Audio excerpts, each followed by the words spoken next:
Sugeng enjing miturut pekadaripun panjenengan sami awit si Ramating Gusti Allah.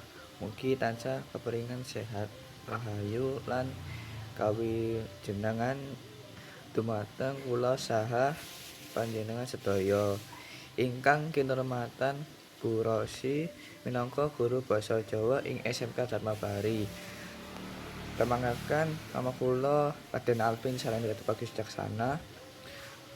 Kelas TKJ papat ing wekdal menika kula badhe maringi pitato kanthi iraha pentingé kebersihan lingkungan anak sekolah.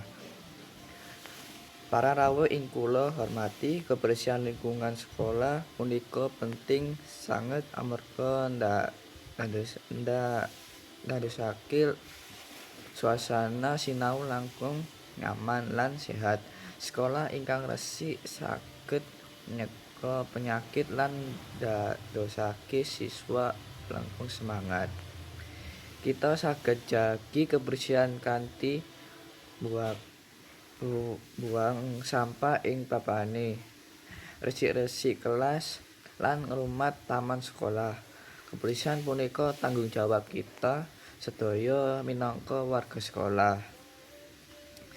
Mekaten pidato ingkang saged kula aturaken, kula nyuwun ageng panggemutan menawi wonten lepat utawa kirang trep wonten ing penyampaian kula. Mugi pidato punika saged paring manfaat tumrap kita sedaya.